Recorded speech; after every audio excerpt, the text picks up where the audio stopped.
2506. It's okay. I will edit all that stuff out later. Okay, so let's talk about the review. So right now, I've got the test open up in front of me. And I'm going to go through some highlights of right here. And I'm going to go through some highlights. Cole, sit down. You cannot. Stay in your seats. No one can come up here and see the test. Okay, I can't see unless Sit down. I go like this. So. Okay, so let's talk about some quick things of what's on the test. So I'm looking at this question, and it's asking for you to be able to read a graph. Right, so let's put down some highlights of things that you need to know. So the first thing would be reading graphs.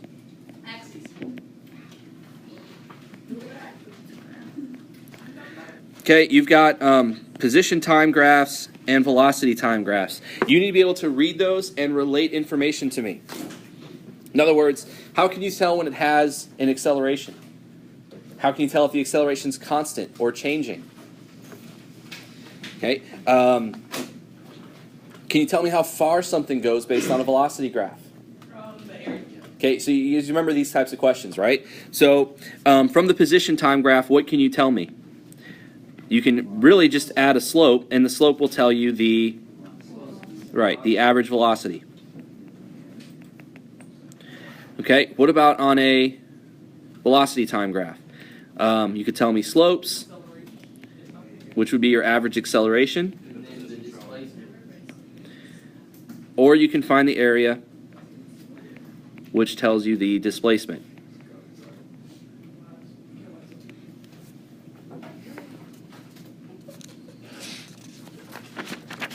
Okay? Are we okay with this? All right, so then the next thing would be the ability to sketch graphs. Okay, so what do we mean by sketching graphs? Well, if you know the position graph, can you sketch the velocity and acceleration graphs? If you know the velocity graph, can you do a sketch of both position and acceleration? If you know the acceleration graph, can you sketch the velocity and position? Okay, remember, what was the trick for that? Okay, so it's knowing your hierarchy, right? You've got X for position, velocity, and acceleration. And what's the hierarchy as we go from one to the other? So down the hierarchy, okay, that's the, how do I want to word that? That's your mathematical expressions. So, yes, so the mathematical process of going from one to the next would be derivatives, antiderivatives, right? How does that relate to a graph? If I have a position graph and I want the velocity, well, we're looking at the slopes, and in the sketch, you're right. In the sketch, it takes away a curve, right? So if I'm trying to do... Thank you. Okay.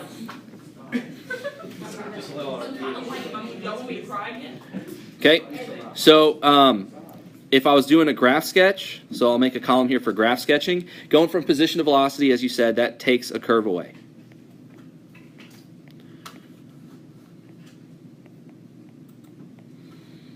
Okay, as I go down the hierarchy, I take away a curve. All right, now what if you go up?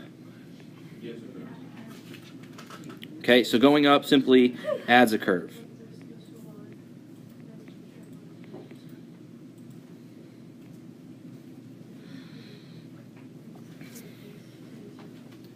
All right, were you okay with that? All right, so quick review of that. If I start with say a position time graph, and it looks something like that, what would be the next graph? So the first thing would be to understand that there is a general increase upwards. So the velocity graph would be that same graph, or sorry, it would be the velocity time, and it would lose the curve, but it would maintain the increase. Right? And then what would the acceleration be? Okay, right. The acceleration basically just identifies that this is a positive, constantly positive increase. So then this would just represent that it's a constant positive number. What did you say about how one of them is like a reflection of it or something like that? Like you said, like the curve was like a different way.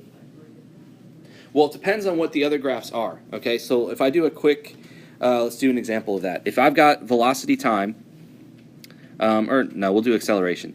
So say I have an acceleration time graph, All right, and it's not constant. It looks something like, I don't know, say it like this. All right, what would the velocity time graph of this look like? Well, you have a lot of pieces that you have to think about when you make this graph. Remember, acceleration is the slope of velocity graph, right? That means the points that you see on this acceleration graph, okay, whatever their values are. So like if I identify at one time, I'm right here on the acceleration graph, that correlates to some value of acceleration, right? There's a point here and here. And whatever these values are of the acceleration, remember those values are the slopes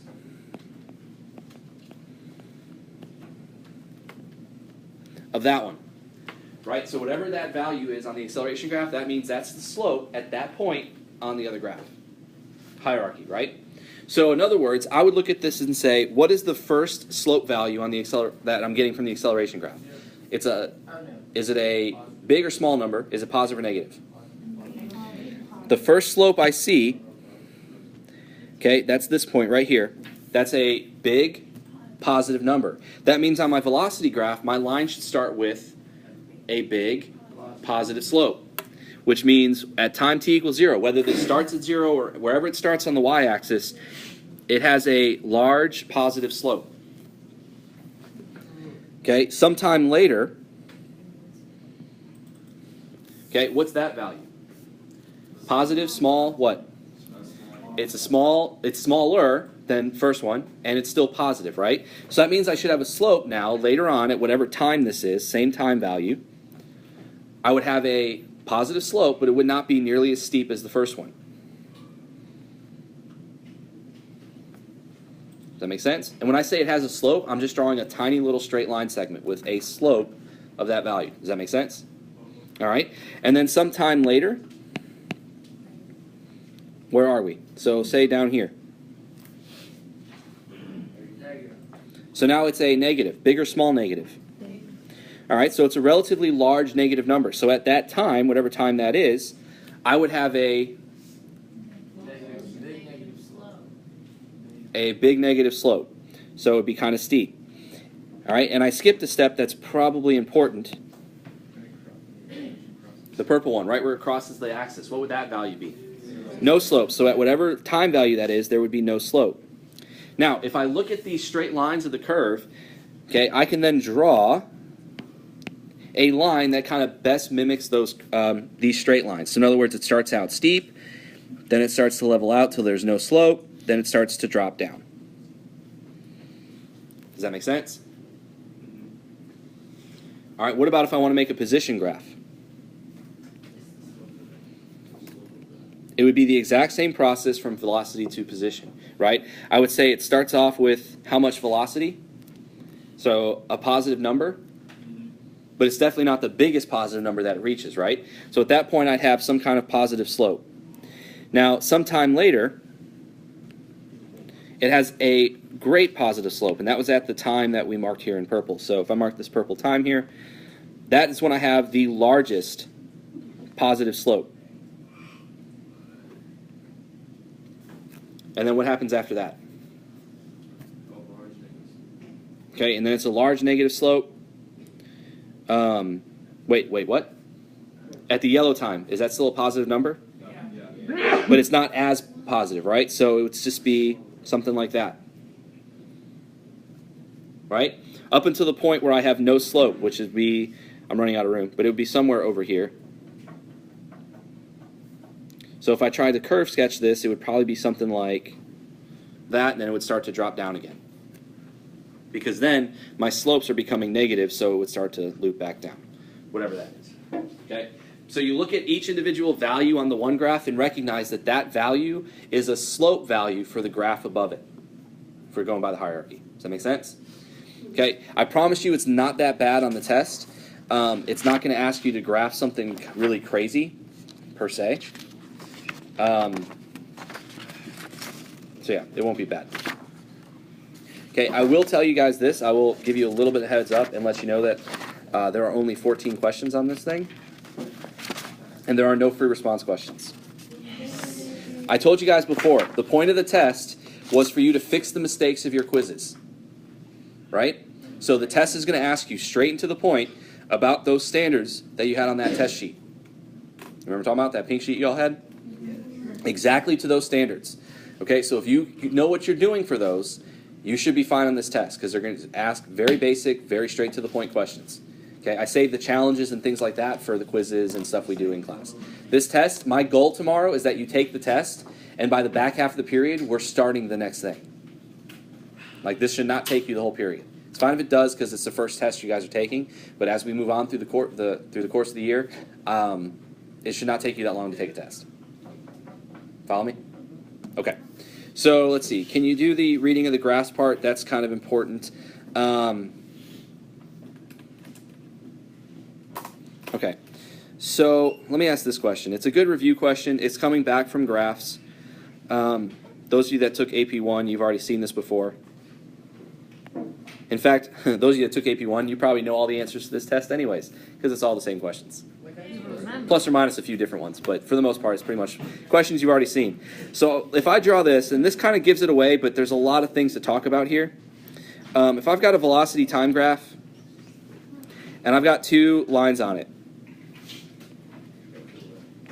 line A and line B. So there's two lines. This is a velocity time graph. Okay, what does this point mean right here?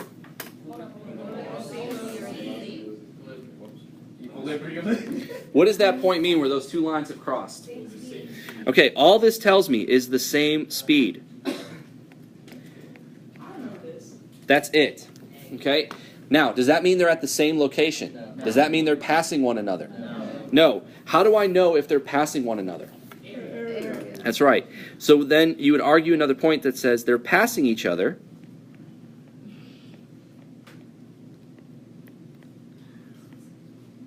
when the areas are the same.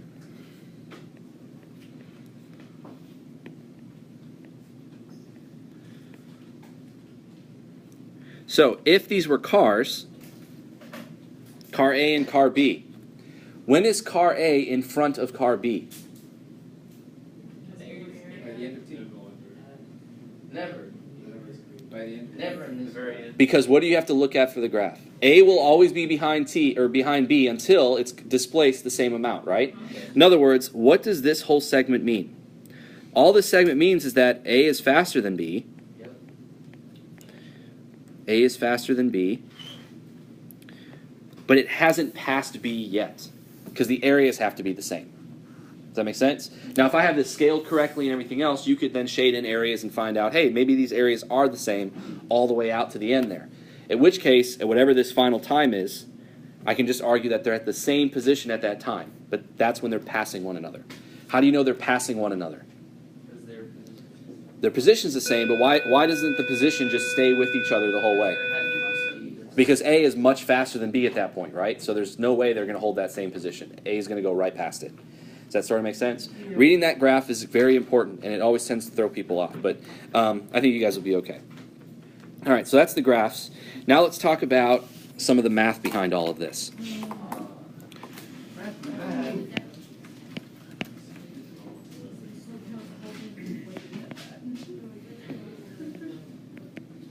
I think I'm going to start recording the videos on the chalkboard. It makes the other colors look like better. Like it's like having the fun with the neon markers on the blacktops, and they kind of stick out. That could be it too. It's like 11 o'clock at night, and you don't want this big bright white screen staring in your face. I like that idea. Okay, decided. Chalkboards from now on. I wonder if I can do the dotted line. Ready? Oh, didn't work. Okay, so let's talk about the math behind all this. Okay, so the first is the big one, which is the hierarchy. So how do I get from position to velocity? You take a derivative. Now, hopefully, we don't have to do this, but just because we want to make sure we're all on the same page, how do you take a derivative? Now, I will tell you this. The only thing on this test in terms of the math is polynomials.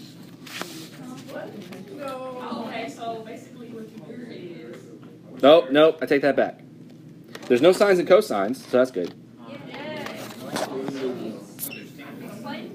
Like just like t to a power, not like sines and cosines and stuff. So there is so it's only powers and natural log. Okay, so and if you go up the hierarchy, what do you have to do? Integrals, antiderivatives. Nope, derivative. Okay. All right, so we're good with this, right? Yes, we're okay? Basic hierarchy, that's great, wonderful. Let's move on. So one of the challenges to this was on the little practice I gave you before your last quiz. Not many people did it. It said the acceleration was a function of the velocity. You guys remember that multiple choice? Some of you all gathered around the board and you watched me solve this, and it was a very, very long process. That's right. I will tell you this. There is a question on here that is not the same one, because I want you to actually have a chance of doing it. Okay, so this one, whoops, looks like this. It takes out the added component, which helps a little bit, because here's the key. This is what I want you guys to remember from that. If this is my acceleration, right? Acceleration is derivative velocity. And I'm trying to find this for the function v. V of t is equal to what? What is it going to depend on? This is what I want you to remember from that example. Well, v is going to equal what? V is going to equal stuff, but more importantly, what is the function itself dependent on? Does anyone remember what the special function was? There was some number, some constant, something, times e to whatever the power is of t. So I don't even know if the k ends up there. So something times t. What's the giveaway for this object that has an acceleration dependent on the velocity, not on time, it's dependent on the velocity? If I wanted to find the velocity function, what's that going to be? It's going to be exponential. That's the giveaway. Okay? If you want to know precisely what the function is, you have to know the calculus to get there. Okay? But I'm looking at this, and I can tell you right now that there's only one possible answer that would make sense. Which means it's probably the one with exponential in it. Does that make sense? No, now what if, so I'll do this in different colors so we can see it. What if there was another variable there? What if it was gravity, a constant minus BV? Would that change anything? What? Well, that would mean there would still be a constant here, but I would have my E term with the negative whatever t, and I would have something else in there as well. Because there's that mathematical operation there, there would be this like a mathematical operation in my answer. But it's still dependent on an exponent. Does that make sense? Because like here in the white one that's circled, did I have the g minus part up there? So was there going to be an added subtracted term in my answer? No, but now that there is an added subtracted term, there'd be an added subtracted term in my answer. But the e is still important. Okay, that's how you can tell the difference as to what your answer should be, especially on multiple choice. If it was free response and you had to get there yourselves, well, you got to know how to do the calculus. But as I mentioned before, as I went through the point breakdown, if that was free response, typically the calculus steps is the like maybe 2 points out of the 15. Okay. So if this is not added or subtracted, it's just constant times the velocity, then you know that the answer has to be some exponential function. That's all you got to remember. Okay, so the hierarchy, knowing if acceleration is a function of velocity, that's important too. Now, the real important stuff.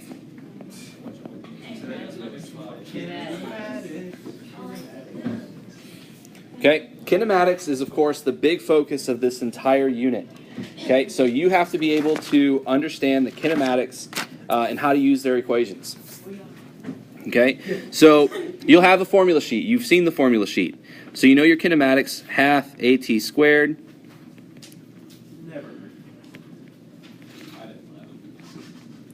Okay, we have v is equal to at plus the initial velocity, and final velocity squared is equal to the initial squared plus 2a times the displacement. So here's our kinematic equations. We've gone through these numerous times on how to solve kinematic equations, right? If we break that down really quickly, so problem solving.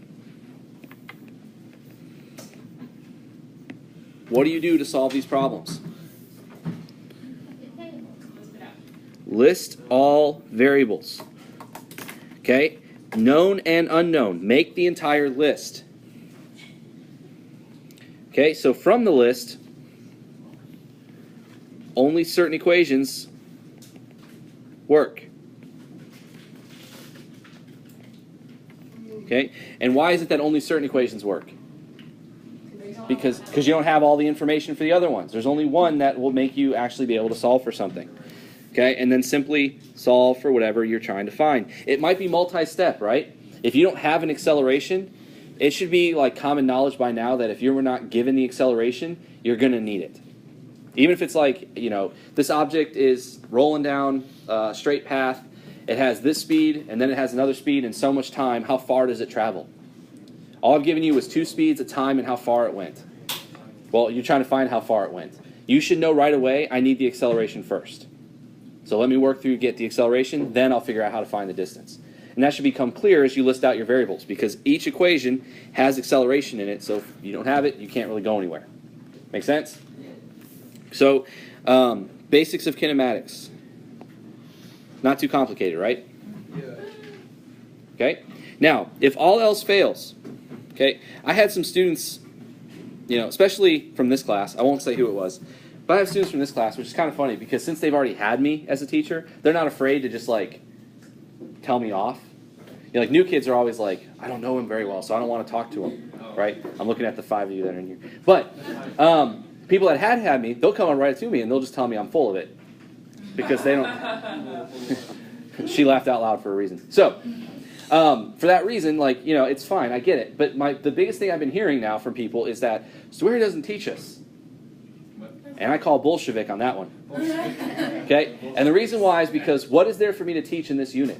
It's how to solve a problem with these equations, right? And I've told you what to do. List your variables and solve the problem.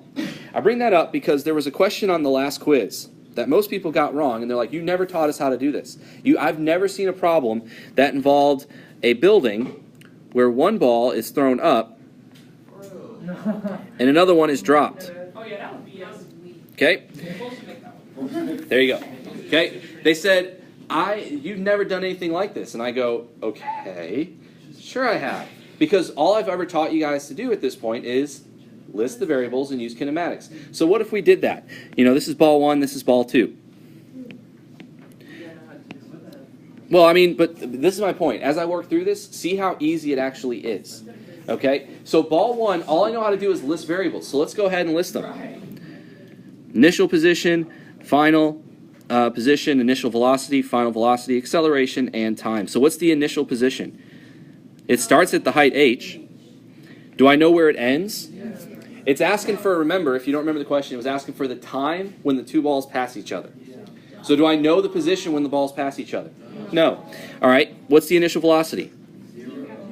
Do I know how fast it was going when it reached that point? No. Do I know the acceleration? Yeah, it's negative 9.8, which is just g, right? Do I know anything about the time it takes? No, but that's what I want. That was the question. How long does it take? Now, let me write my list for ball 2. What is the initial position of ball 2? 0. It starts on the ground. What's the final position? I don't know. However, I do know those two must be equal. And they're equal because they're passing each other. Okay? What's the initial velocity of ball 2? Nope. Ball 2 was thrown, it can't be 0. Ball 2 starts on the ground. It had to have a velocity to start with, right, in order to get up there. All right, final velocity. Do I know what it is? Nope. I mean, it didn't reach the max height. I don't know if that's the max height, so I can't say it was 0. Acceleration is still gravity. Do I know the time that it takes to get there?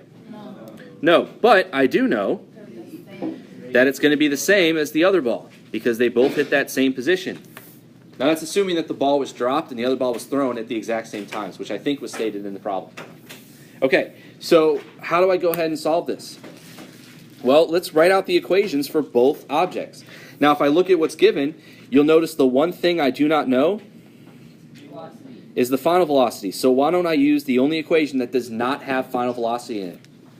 So if I've got ball 1 on the left, ball 2 on the right, ball 1 equation would be final position is equal to half at squared plus vt plus x0.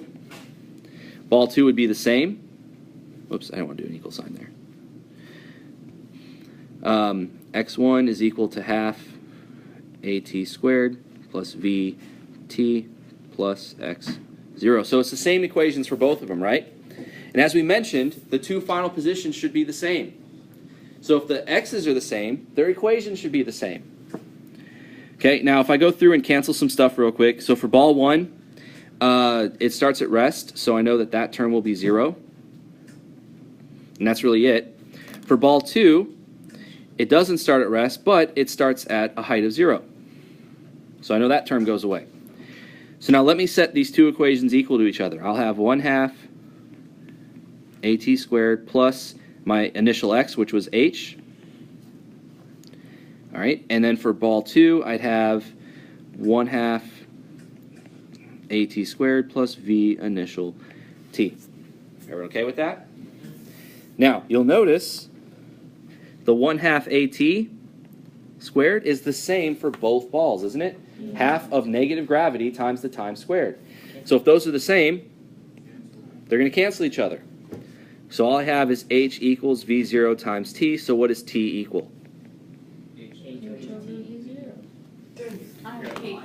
So was there anything in that problem that you've never been taught before? No, but you got a little, what's the word? You overcomplicated, right? Because if it's kinematics, how do you solve kinematics? List your variables. If there's two objects, what does that mean you need to do? List two, make two lists, one for each object. Now, the concept here that could have thrown you off was recognizing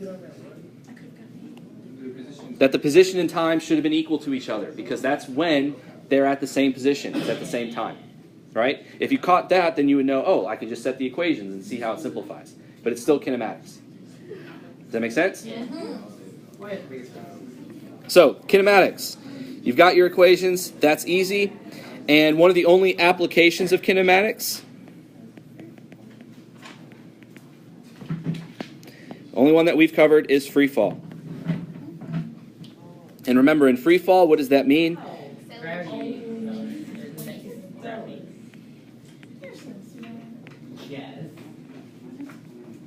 Okay, so now in AP Physics, we want to be careful with how we write this. The acceleration, it is negative 9.8, but it's important to understand that what is 9.8? 9.8 is the magnitude, so no negative sign, is the magnitude of the acceleration due to gravity. That's why we put it lowercase g equals 9.8. So what's the acceleration in free fall? It's negative g. Okay, so that's why it's written that way.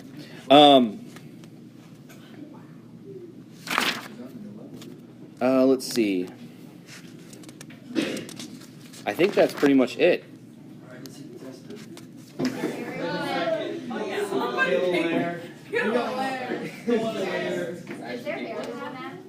Variable math?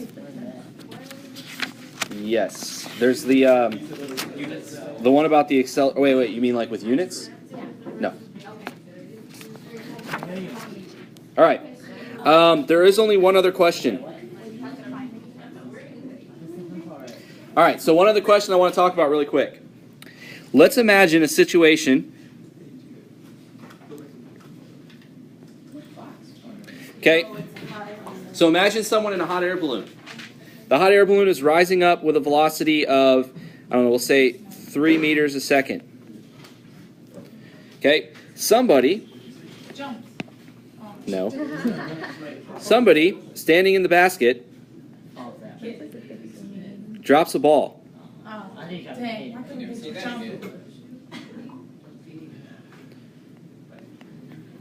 Oops. Well, no, it's not right that way because I don't want to confuse it. So, They drop the ball as this thing is rising up. Okay. If I were to ask something like, if this happens when the balloon is, some distance above the ground, we'll say 10 meters. Okay. Drops. Typically, the problem's going to have it worded. I'm just trying to save time and just draw a picture. So say he takes the ball and he drops it. He's in a hot air balloon that's rising up 3 meters per second. The only thing I want to talk about with this is if I'm listing out my variables.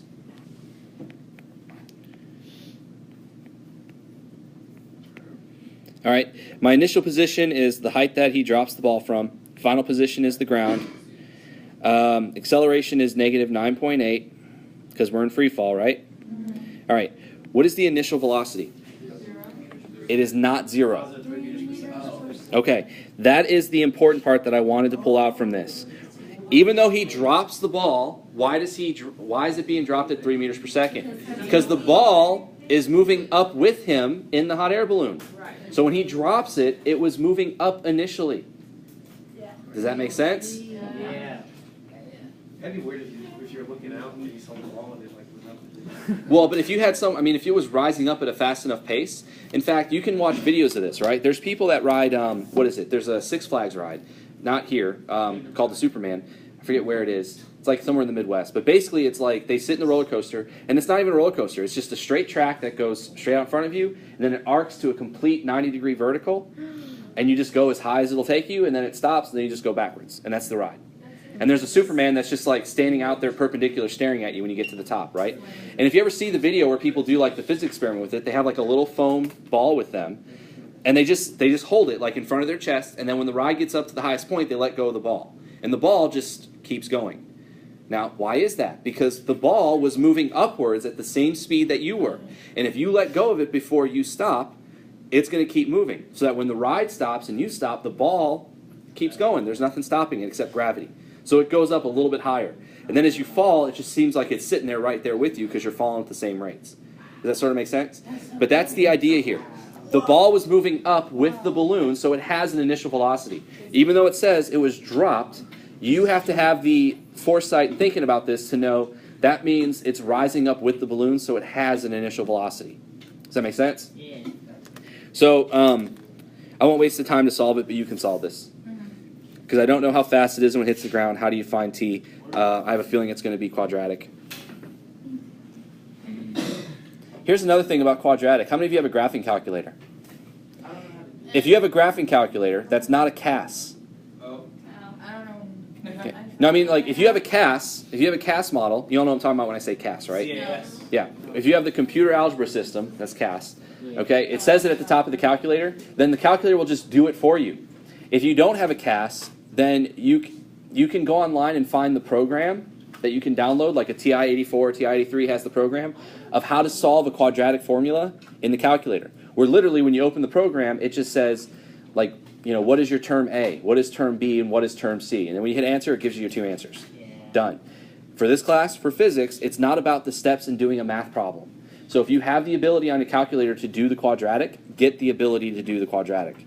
Don't waste your time writing out the quadratic formula and then crunching through a quadratic. Okay? If you have a CAS model, there's literally a function that says solve, and when you type in the equation and say solve it for t, it gives you your two answers.